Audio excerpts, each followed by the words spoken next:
銀時、後のことは頼みました。銀時、もし俺が落ちんだら先生を頼む。いつからたがった俺たちの道は。待ちくたびれたぜ銀時。お前はもう俺から何者も守ることはできねえ。また同じ過ちを繰り返す。何度切ろうとも逃れられぬあの時背負った仲間からはみんなを守ってあげてくださいね。約束ですよ。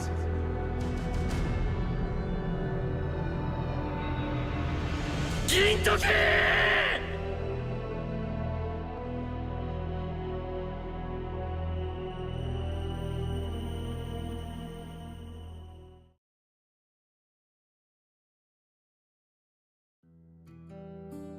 侍の国、僕らの国がそう呼ばれたのは今は昔の話。かつて侍たちが仰ぎ夢を馳せた青い空には異国の船が飛び交い、かつて侍たちが肩で風を切り歩いた街には今は偉人がふんぞり返り歩く。それが僕らの世界、それが僕らの街。蛾は闇を飛んでいた。真っ暗な闇の中を蛾はただひたすらに飛ぶ。闇を恐れ光を求め、ただひたすらに。光を見つけた蛾はその周りを飛び続ける。だがその時はもう自らの意志とは関係なく、蛾は光から離れられなくなっている。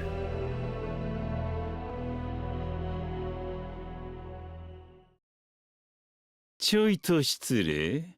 桂小太郎殿とお見受けする。人違いだ。心配いらんよ。俺は幕府の犬でも何でもない。犬は犬でも血に飢えた狂犬といったところか。近頃巷で辻斬りが横行しているとは聞いていたが、噛みつく相手は選んだ方がいい。あいにく俺も相棒もあんたのような強者の血を欲していてね。一つやり合ってくれんかね。貴様、その刀。あらら、こんなもんかい。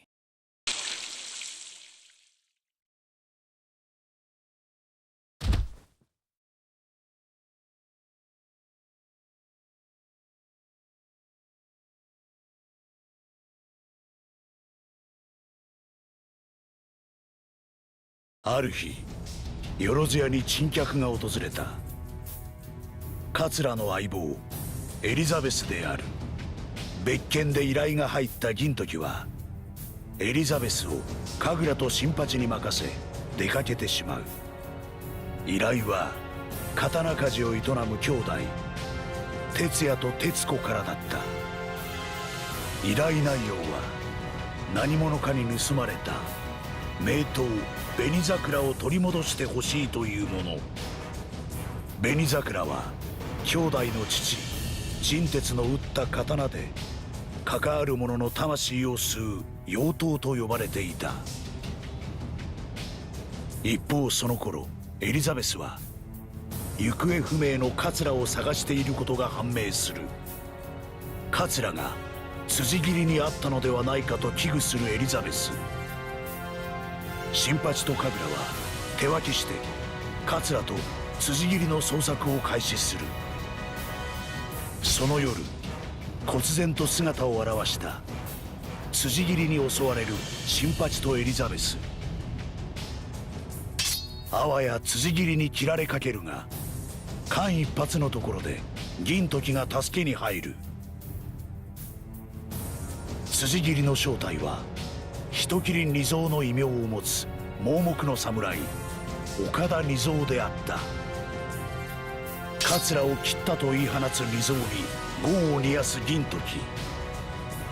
ズラはてめえみてえな雑魚にやられるようなやつじゃねえんだよ。確かに俺ならばかなうまいよ。だが奴を切ったのは俺じゃない。俺はちょいと体を貸しただけでね。なあ紅桜よ。二蔵の腕と一体化し、化け物じみた戦闘力を誇る紅桜に苦戦する銀時。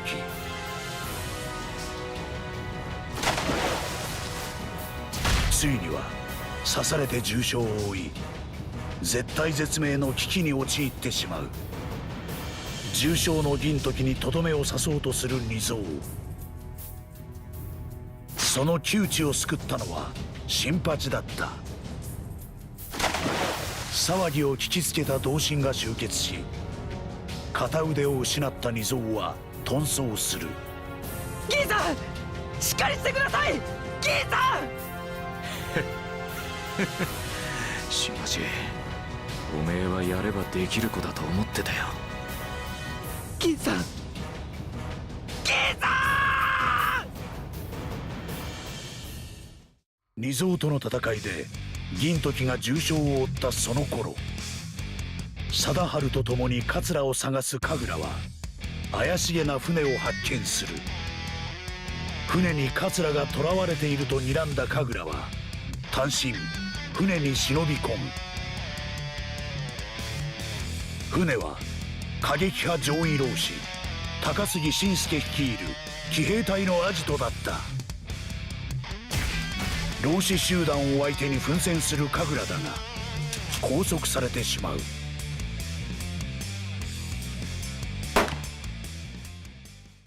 翌日、よろず屋で療養中の銀時のもとに依頼人の徹子がやってきた。紅桜の真実を語る徹子。紅桜は刀をひな形に作られた人工知能を有する対戦艦用からくり機動兵器だという。切れないものがない刀を作ることに妄執する哲也が作り出した生きた刀。さらに哲也と組んだ高杉は紅桜を使い江戸を火の海にしようと企んでいた。兄を止めてくれと懇願する徹子。銀時は怪我を押して紅桜を止めに向かう。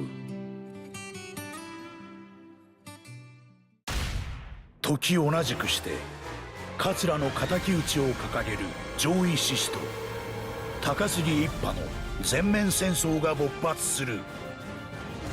混乱に乗じて船に侵入する新八。間一髪のところで神楽の救出に成功する。しかし高杉の奇襲を受けたエリザベスが一刀両断されてしまう。エリザベス。おいおい、いつの間に仮装パーティー会場になったんだここは。ガキが来ていいところじゃねえよ。ガキじゃない。この匂い。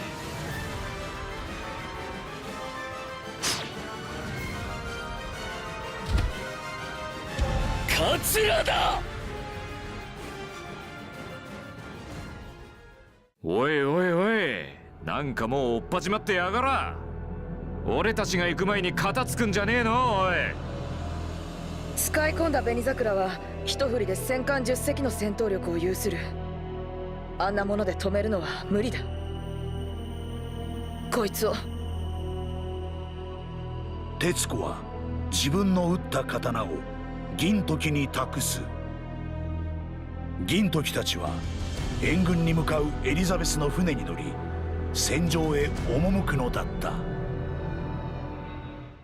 長いこと闇の中にあると目玉には映らんかすかな光でさえ拾えるようになる。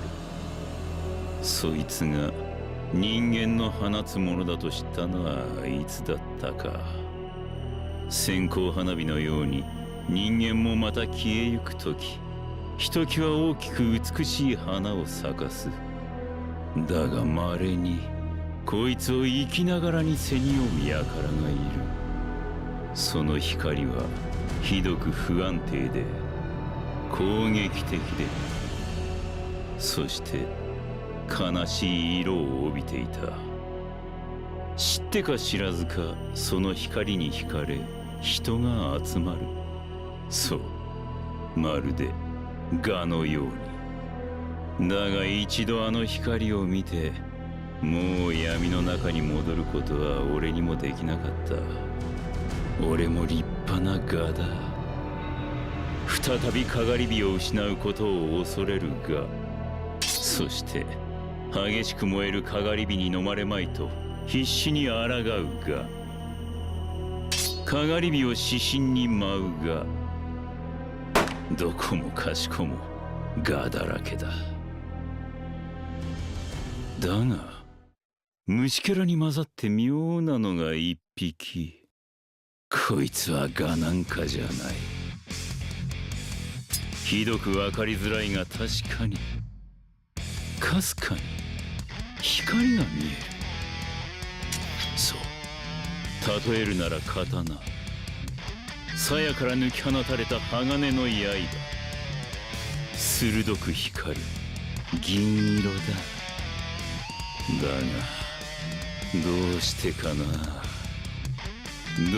うにもこいつの色は気に入らねえ。この俺に勝てるかね。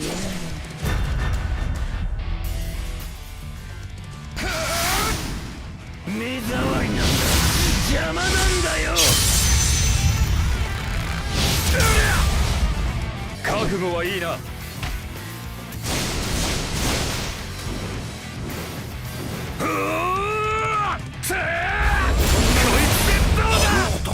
紅桜を上回る速さで成長している。いや、あれは極限の命のやり取りの中で体の奥に眠る戦いの記憶が蘇ったのか。あれが塩屋者。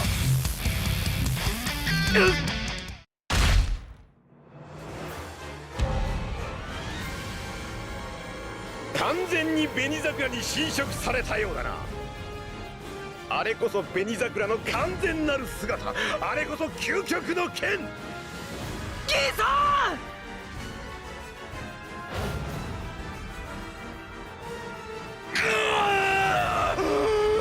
消えない、目障りな光が消えない。死なせない。こいつは死なせない。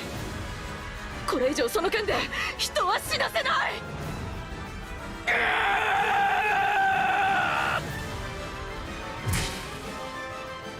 でかぶつ、そのもじゃもじゃを離せ。なぜだ鉄子、なぜ理解しようとしない。私はこれまで紅桜に全てを捧げてきた。他の一切、両親や節度さえ捨てて、それを私の全てなのだ。それを失えば私には何も残らん。それしかないんだ。私にはもう剣しか。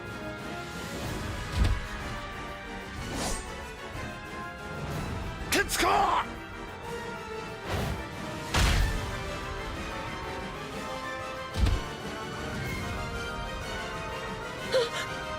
兄者。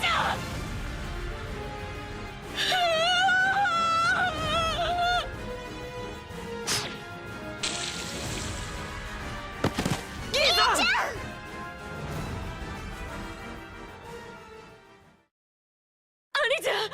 兄者しっかり。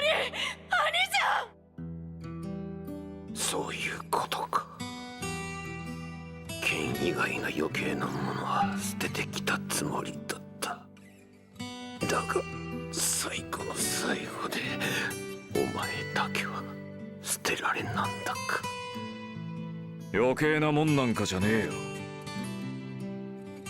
見とけ、てめえの言う余計なもんがどれだけの力を持ってるか。てめえの妹が魂込めて打ち込んだこいつの切れ味、しかとその目ん玉に焼き付けな。キリさん、無理だ。正面からやり合って紅桜に。キリちゃん。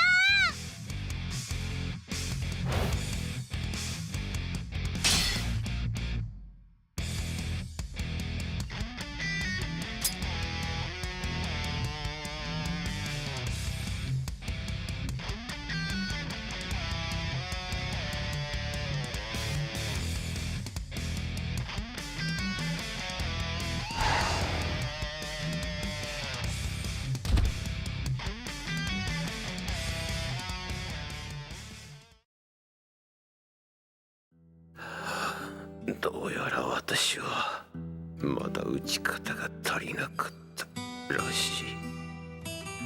鉄子、いい鍛冶屋にな。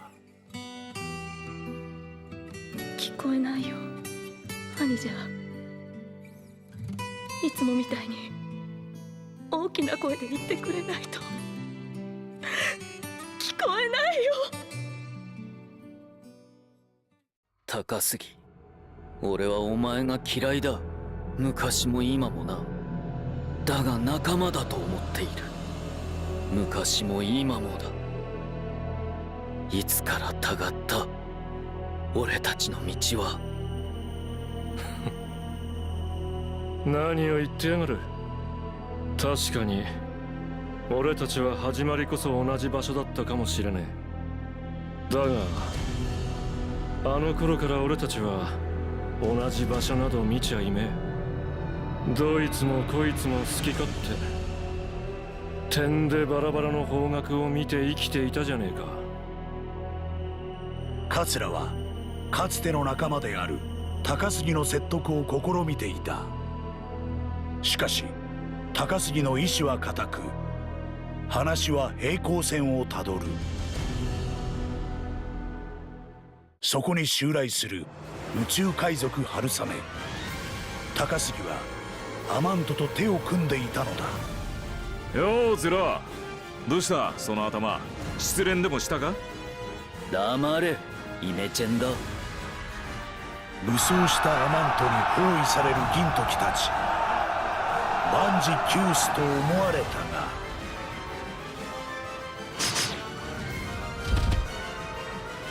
退路は俺たちが守る。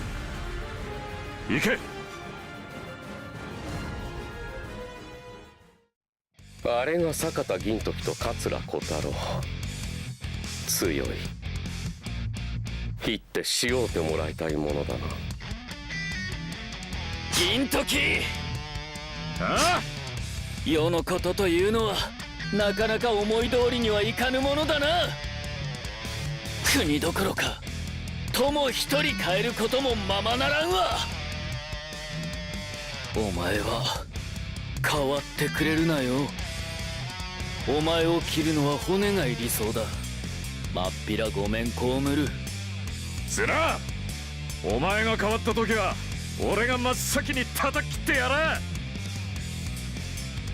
高杉、そういうことだ。俺たちは次やった時は仲間もクソも関係ねえ。全力で貴様をぶった切る。せいぜい街でばったり会わねえよう気をつけるこった。こうして紅桜によって引き起こされた一連の事件は無事収束を迎えた。二蔵の振るう紅桜は銀時に破壊され、二蔵も消息不明。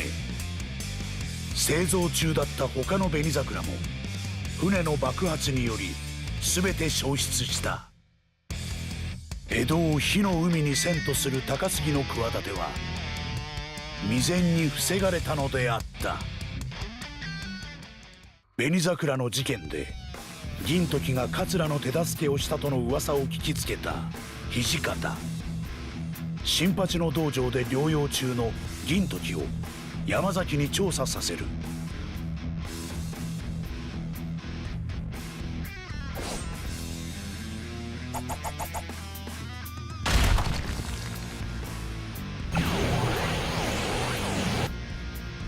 しかしなんやかんやあって調査はうまくいかなかった。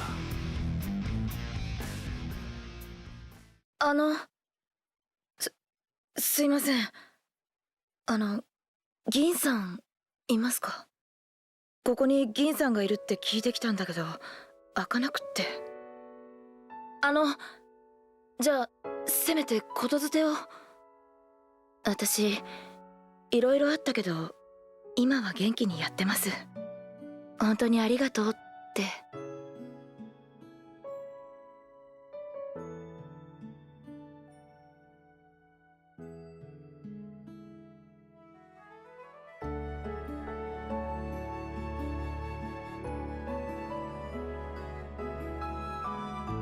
作文？